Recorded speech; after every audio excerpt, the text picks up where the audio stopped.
கடந்த காலங்களிலும் பல ஜனாதிபதி தேர்தல்கள் நடந்திருக்கிறது, முடிவுகள் அறிவிக்கப்பட்டிருக்கின்றன. ஆனால் நாட்டினுடைய மக்கள் மத்தியில், மக்கள் மனங்களில் இத்தனை தூரம் பெரிய சந்தோஷத்தை அந்த தேர்தல் முடிவுகள் ஏற்படுத்தவில்லை. பழமையான சம்பிரதாயபூர்வமான தேர்தல்களாக இருந்திருக்கிறது. அப்படியே அந்த நிகழ்ச்சிகளும் நடந்துவிட்டிருக்கின்றன. ஆனால் இந்த தேர்தலை நாங்கள் பார்த்தால், தேர்தல் அறிவிக்கப்பட்ட ஆரம்பத்தில் இருந்து நேற்று முடிவு அறிவிக்கப்படுகிற வரை எல்லாமே விசேஷமான அம்சங்களாகவே இருந்திருக்கிறது. எல்லா விஷயங்களும் உண்மையில் இந்த தேர்தல் மக்கள் பார்த்த விதத்தை பார்க்கிற போது ஒரு மாற்றத்தை மக்கள் எதிர்பார்க்கவில்லை, மாற்றத்துக்காக மக்கள் ஏங்கிக் கொண்டிருந்தார்கள் என்பதனை நமக்கு இலகுவாக புரிந்து கொள்ளக்கூடியதாக இருந்தது. இது எதிர்பார்க்கப்பட்ட மாற்றமல்ல, மக்கள் ஏங்கிக் கொண்டு காத்திருந்த மாற்றமாகத்தான் தெரிகிறது. ஏனென்றால் கடந்த 5 வருடத்திலே அத்தனை தூரம் துயரங்களை, இன்னல்களை, வேதனைகளை முன்னாள் ஜனாதிபதி மஹிந்த ராஜபக்சேவுடைய ஆட்சியிலே மக்கள் கண்டிருக்கிறார்கள். அல்ஹம்துலில்லாஹ், மக்கள் எடுத்துக்கொண்ட அந்த முயற்சி, மக்கள் மத்தியில் ஏற்பட்ட அந்த விழிப்புணர்ச்சி இந்த மாற்றத்தை சாதகமாக இருக்கிறது. இதில் உள்ள இன்னமும் முக்கியமான விஷயம் என்னவென்றால், தேசிய முக்கியத்துவம் வாய்ந்த இந்த மாற்றத்தை இந்த நாட்டில் எல்லா இடங்களும் ஒன்றாக இணைந்து ஏற்படுத்தியிருக்கிறார்கள். இந்த நாட்டிலே சிறுபான்மை, மதவாதம், ஏனைய பிரிவினைவாதங்களை ஊக்கி வளைக்கப்பட்டிருந்த சந்தர்ப்பத்தில் கூட, இருந்த நிலையில் கூட, இந்த தேர்தல் அது எல்லாவற்றையும் தகர்த்தெறிந்துவிட்டு நாட்டில் இடங்களை, மதங்களை இளைஞர்கள் அடையாளத்தோடு ஒற்றுமைப்படுத்துகிற ஒரு தேர்தலாக மாறியிருக்கிறது. இன்று நம் மத்தியில் இருக்கிற உணர்வு, இந்த தேர்தலுடைய வெற்றியை கொண்டாடுகிற போது நம் மத்தியில் இருக்கிற மன உணர்வு மத ரீதியான, பிரதேச ரீதியான, மொழி ரீதியான எந்த உணர்வையும் நாங்கள் கண்டுகொள்ளவில்லை. நாங்கள் இளைஞர்கள் இந்த நாட்டுக்கு ஒரு நல்ல ஆட்சி தேவை, அந்த ஆட்சிக்குரிய தொடக்கம் இன்று நடந்திருக்கிறது என்று நாம் எல்லோரும் சந்தோஷப்படுகிறோம். அல்ஹம்துலில்லாஹ், இது நாம் ஒரு 5 வருடத்துக்கு முன்னால் யுத்தம் தோற்கடிக்கப்பட்ட காலத்தில், யுத்தம் நிறைவு செய்யப்பட்ட காலத்தில் நடந்திருக்க வேண்டிய மாற்றமாக கருதிய மாற்றம் அல்ஹம்துலில்லாஹ் இப்போது நடந்திருக்கிறது. நாங்கள் தொடர்ந்தும் பல கூட்டங்களிலே கடந்த காலங்களிலே சொல்லி வந்திருக்கிறோம். இந்த மாற்றத்தை சாத்தியப்படுத்தியது எது? இந்த மாற்றத்தை எது சாத்தியப்படுத்தியது? எது சாத்தியப்படுத்தியது என்றால், இந்த நாட்டில் மக்களுடைய அரசியல் விழிப்புணர்ச்சி தான் சாத்தியப்படுத்தியது. பொதுவாக நமது நாட்டிலே மக்கள் அவ்வளவு தூரம் அறிவுபூர்வமாக அரசியல் தீர்மானங்களை எடுப்பதில்லை என்கிற குறைபாடு இருந்து வந்திருக்கிறது. பொதுவாக வளர்ச்சி அடைந்து வருகிற கீழே நாடுகளிலே அரசியல் தீர்மானங்களை மக்கள் அறிவுபூர்வமாக பார்ப்பதில்லை, உணர்வுபூர்வமாக, சென்டிமெண்டலாக, எமோஷனலாக பார்க்கிற நிலைதான் இருக்கிறது. ஆனால் இந்த தேர்தலிலே அறிவுபூர்வமாக மக்கள் முடிவெடுத்திருக்கிறார்கள். எப்படி தமது வறுமைக்கு, கஷ்டங்களுக்கு, பொருளாதார கஷ்டங்களுக்கு காரணம் இந்த நாட்டினுடைய ஊழல் மோசடிகளும் பிழையான பொருளாதார கொள்கை என்பதை மக்கள் உணர்ந்திருக்கிறார்கள். எனவே அறிவுபூர்வமாக தீர்மானம் எடுத்திருக்கிறார்கள். இந்த நாட்டில் இனங்கள், மதங்கள் பிரிக்கப்பட்டு நாடு ஒற்றுமைப்படாமல் தொடர்ந்து நீடிப்பதற்கு காரணம் இந்த நாட்டினுடைய ஆட்சி முறையும் சட்ட ஒழுங்கீனம் என்பதை மக்கள் உணர்ந்து கொண்டிருக்கிறார்கள். நாட்டில் நீதித்துறை சிதைக்கப்பட்டது நாட்டையை சிதைத்துவிடும் என்கிற விஷயத்தை மக்கள் அறிவுபூர்வமாக உணர்ந்து கொண்டார்கள். அந்த வகையிலே தான் ஒரு ஆட்சி மாற்றம் தான் இந்த நாட்டில் ஒரு மாற்றத்தை உருவாக்கும், நாம் நினைக்கிற மாற்றத்தை உருவாக்கும் என்பதை உணர்ந்து கொண்டிருக்கிறார்கள். நாங்கள் சந்தோஷப்பட முடியும். இந்த அரசியல் விழிப்புணர்ச்சி நம்ம நாட்டிலே தொடருமாக இருந்தால் இன்னும் பல நல்ல மாற்றங்களை நாங்கள் எதிர்பார்க்க முடியும். இன்று என்னுடன் பேசிக் கொண்டிருந்த ஒரு சகோதரர் சொன்ன விஷயத்தை நாம் உங்களுக்கு பகிர்ந்து கொள்ள வேண்டும். எவ்வளவு தூரம் மக்கள் மத்தியில் விழிப்புணர்ச்சி ஏற்பட்டிருக்கிறது என்பதை காட்டுகிற விஷயம். அந்த சகோதரர் சொன்னார், இங்கு நான் பேசிக் கொண்டிருக்கிற போது பொது வேட்பாளர் மைத்ரி அவர்கள், தற்போதைய ஜனாதிபதி அவர்கள், ஒரு 3 நாள் வேலை திட்டத்தை அச்சடித்து கொடுத்திருந்தார். இத்தனாவது நிகழ்ச்சியை நடக்கும். அவர் சொன்னார், இதை நான் பத்திரமாக வைத்துக் கொள்ளப் போகிறேன். இவர் பல திகதிகளை சொல்லியிருக்கிறார். இந்த திகதியில் இந்த வேலை திட்டம் நடக்கும் சொல்லியிருக்கிறார். இதை நான் ஒவ்வொரு நாளும் அதனை குறித்துக் கொள்ள போகிறேன். இத்தனை திகதியில் இந்த வேலை திட்டத்தை செய்தாரா இல்லையா என்று இதை நான் பட்டியல் போட்டு தொடர்ந்து அவதானிக்க போகிறேன் என்று சொன்னார். பொதுவாக கடந்த காலங்களில் நாங்கள் பார்க்கிறோம், தேர்தலுக்கு வந்தால் இந்த விஞ்ஞாபனங்களை அடித்து ஆயிரக்கணக்கில் கொடுப்பார்கள். அது யாரையும் கணக்கெடுப்பது இல்லை. அது ஒரு சம்பிரதாயபூர்வமான ஒன்றாகத்தான் தேர்தல் விஞ்ஞாபனங்களும் தேர்தல் வாக்குறுதிகளை நாங்கள் பார்த்திருக்கிறோம். ஆனால் இப்போதும் மக்களுடைய விழிப்புணர்ச்சி எந்த அளவு தூரம் உணர்ந்திருக்கிறால் அந்த ஆவணத்தை ஒரு ஒப்பந்தமாக எடுத்துக்கொண்டு, உண்மையில் அரசியல் விஞ்ஞானத்தில் சொல்வார்கள், இந்த தேர்தல் வாக்குறுதிகள், தேர்தல் விஞ்ஞாபனம் என்பது ஒரு சோசியல் கண்ட்ராக்ட், ஒரு சமூக ஒப்பந்தம் என்பதுதான் அரசியல் பரிபாஷையிலே அதுக்குரிய உண்மையான அர்த்தம். ஆனால் எங்களுடைய அரசியல் சூழ்நிலைகள் அதுக்கு எந்த வருமானமும் கிடையாத ஒன்றாக மாறி இருக்கிறது. ஆனால் இப்போது நாட்டில் ஏற்பட்டிருக்கிற அரசியல் விழிப்புணர்ச்சி மீண்டும் அந்த அரசியல் பெருமானத்தை அது போன்ற ஆவணங்களுக்கு கொடுக்கிற நிலையை உருவாக்கி இருக்கிறது. இது நான் நினைக்கிறேன் நாங்கள் நம்பிக்கை கொள்ள முடியும். மைத்ரிபால ஜனாதிபதி மைத்ரி அவர்கள் அல்லது பிரதமர் ரணில் அவர்கள் இந்த நாட்டை நல்ல பாதையில் கொண்டு செல்வார்களா, உரிய வாக்குறுதிகளை நிறைவேற்றி தருவார்களா என்பதை விடவும் அவர்கள் நிறைவேற்றுவதை அழுத்தம் கொடுக்கக்கூடிய கண்காணிக்கக்கூடிய மக்கள் விழிப்புணர்வு நாட்டில் வந்திருக்கிறது. இதுதான் நாம் நல்லாட்சி ஏற்படுத்துகிற வேலை திட்டத்தில் எருவான ஆகப்பெரிய நல்ல விளைவு என்று நாங்கள் சந்தோஷப்பட முடியும்.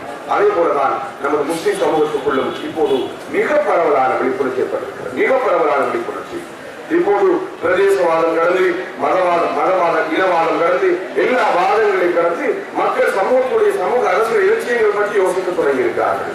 இப்போதுதான் மக்கள் யோசிக்கிறார்கள், இந்த நமது சமூகத்துடைய அரசியல் தரமான ஒன்றாக மாற்றப்பட வேண்டும். ஒரு 2-3 தினங்களுக்கு முன்னால் கொள்கையில் நாங்கள் முன்னாள் அமைச்சர் சம்பிக்க ராமராஜ் அவர்களை சந்தித்தோம். ஒரு 3 தினங்களுக்கு முன்னால் நினைக்கிறேன்.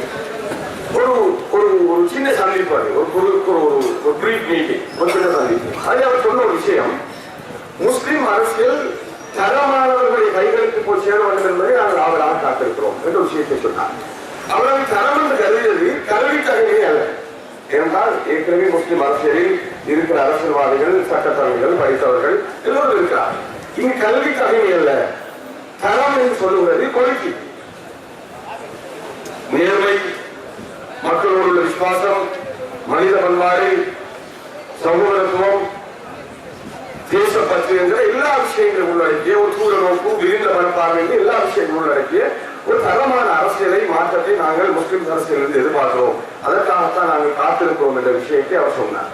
உண்மையில் சம்பிக்க போன்றவர்களை நாங்கள் வித்தியாசமான கண்ணோட்டத்தில் பார்க்கிறோம். அவர்களுடைய கொள்கை நிலைப்பாடுகளாக கடந்த காலத்தில் இருந்திருக்கிறது. என்றாலும் நமது முஸ்லிம் அரசியல் அவர்களை போன்ற மனதை ஏற்படுத்தியிருக்கிற மனப்பதிவை பார்க்கிற போதும் சில நேரம் இந்த முஸ்லிம் சமூகத்தை பற்றி அவர் கொண்டிருக்கிற பிழையான மனப்பதிவுக்கும் எங்களுடைய அரசியலும் அதற்கு செய்திருக்கிறது என்ற ஒரு முடிவுக்கும் எங்களால் வர முடிகிறது.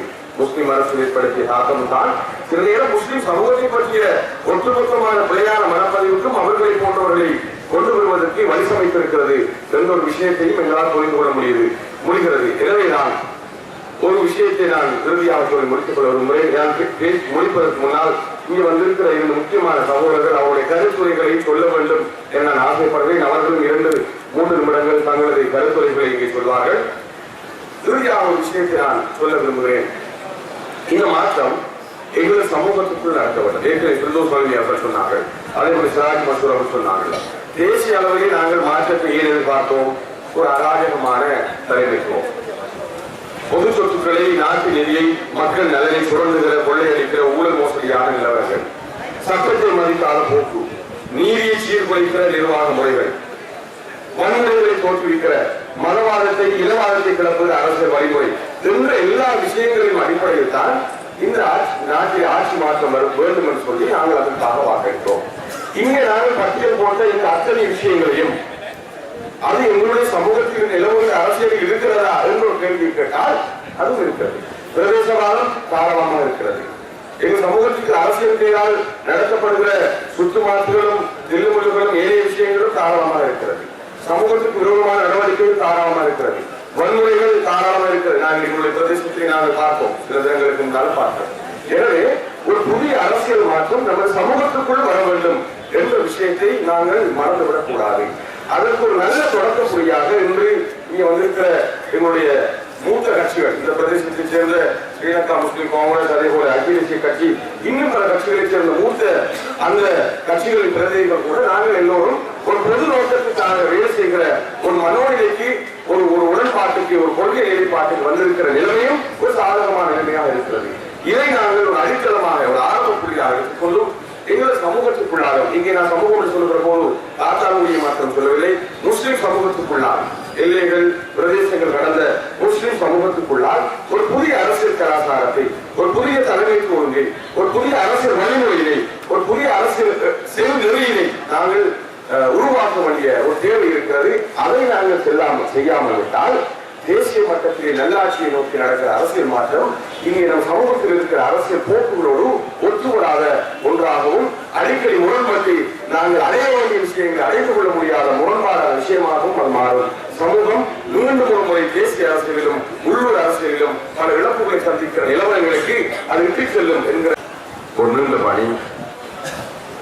நேற்று நமக்கு கிடைத்த தேர்தலின் வெற்றி ஒரு பணியின் முடிவல்ல, ஒரு நீண்ட பயணத்தின் தொடக்கம். நாங்கள் நிறைய இன்னும் உழைக்க வேண்டியிருக்கிறது.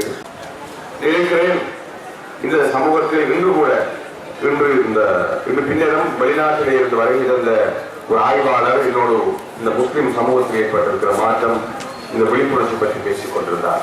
அவரிடமும் நான் வலியுறுத்தக்கூடிய ஒரு விஷயம், பொதுவாக தேர்தல்களில் வலிமையான பாரம்பரியமான தேர்தல்களில் வாக்காளர்களுடைய நிலை என்னவென்றால் ஒரு நாள் ராஜாக்கள் என்று அவர்களை சொல்லுவோம். தேர்தல் தினத்தங்கள் மாத்திரம்தான் அவர்களுக்கு முக்கியத்துவம்.